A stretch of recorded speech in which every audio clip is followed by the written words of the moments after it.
حدیث شریف میں ہے ایک صحابی تھے، ان کا نام حضرت ثوبان تھا، وہ حضور صلی اللہ علیہ وسلم کی خدمت میں حاضر ہوئے اور عرض کیا کہ حضور اگر ہم جنت میں گئے بھی تو ہم کو وہ درجہ تو نصیب ہو نہیں سکتا جو درجہ آپ کا ہوگا،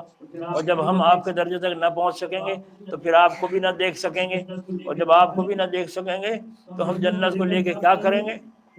تو ہم جنت کو لے کر کیا کریں گے؟ حضور صلی اللہ علیہ وسلم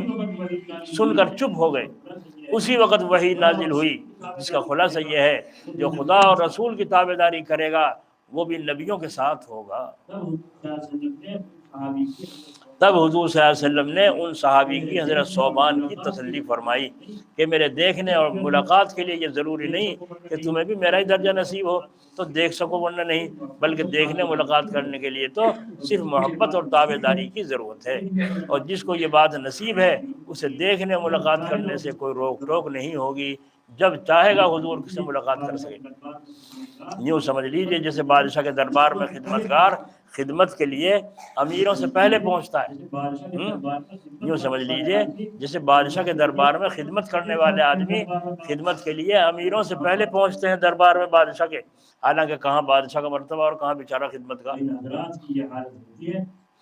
سو ان حضرات کی یہ حالت ہوتی ہے کہ ان کے نزدیک اللہ پاک کی رضامندی اور حضور صلی اللہ علیہ وسلم کی زیارت کے مقابلے میں دونوں جہاں کی بھی کچھ ہستی نہیں۔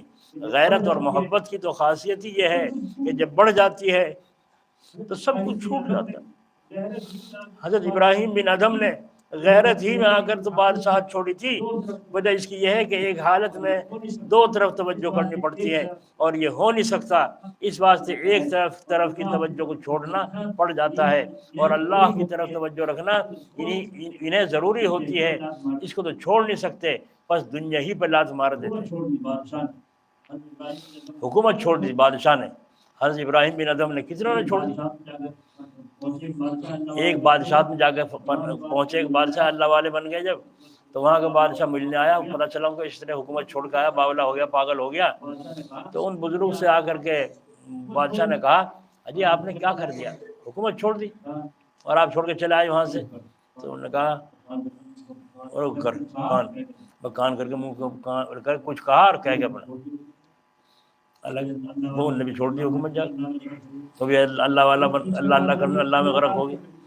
پھر تیسرے بادشاہ سے اس کی ملاقات ہے، وہ نے بھی کان میں لگا کے وہ کہا جو اس نے کہا تھا، اور اس کے بعد وہ بھی ایسے ہی حال ہو گیا اس کا، اور نے بھی حکومت پہ لات مار دی، اللہ اللہ کرنے لگا۔ ہاں ایک بزرگ فرماتے ہیں کیا کہا تھا انہوں نے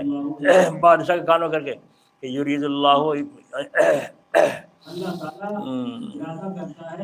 اللہ تعالیٰ ارادہ کرتا ہے تجھے اپنا بنانے کا، جنت کی نعمتیں دینے کا، تو ارادہ کرتا ہے دنیا کو سمیٹنے کا، تو بتا تیرا ارادہ بہتر ہے یا اللہ کا ارادہ بہتر ہے؟